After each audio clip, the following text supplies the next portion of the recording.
কাজের ঠিকানা। আরে এসপি সাহেব করছে কি? এসপি সাহেব করছে কি? এসপি সাহেব করছে কি? ডিসি আপা করছে কি?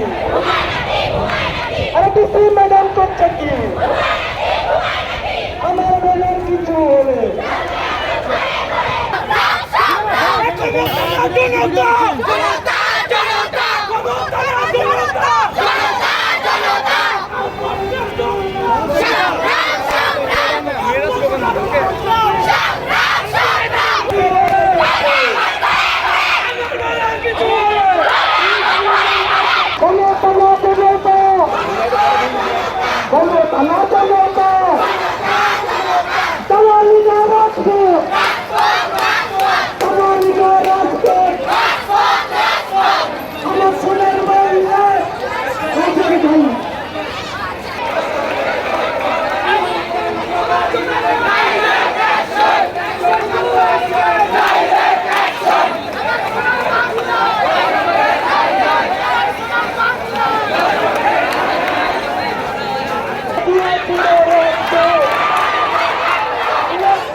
আমাদেরকে কলম ছাড়ে অস্ত্র ধরতে বাধ্য করবেন না।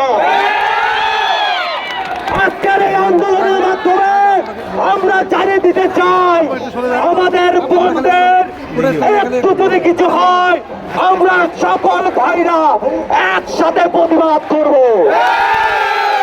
আমরা এই আন্দোলনের মাধ্যমে জানিয়ে দিতে চাই, যত পুলিশ বিভাগ, প্রশাসন বিভাগ, যারা আপনারা ওই চেয়ারে বসে আছেন, আপনাদেরকে জানিয়ে দিতে চাই, আপনারা কিন্তু মাটির উপরে না, শহীদদের রক্তের উপরে বসে আছে। আপনারা সেই শহীদদের রক্তের মর্যাদা যদি দিতে না পারেন, আপনারা আপনাদের চেয়ার ছেড়বেন।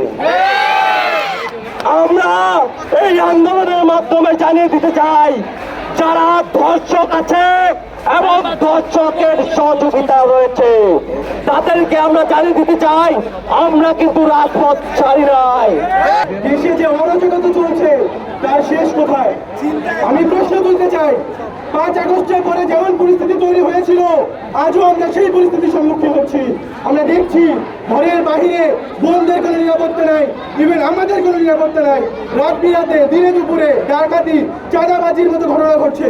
যদি ডাকাতের হাতে অস্ত্র থাকতে পারে, এদেশের ছাত্র সমাজ অস্ত্র হাতে তুলতে বেশি সময় নেবে না। 5 আগস্টে যখন লড়াই করে স্বাধীনতা এনেছি, এই ডাকাতদের নির্মূল করতে, অস্ত্র ধরতে বেশি সময় নেব না।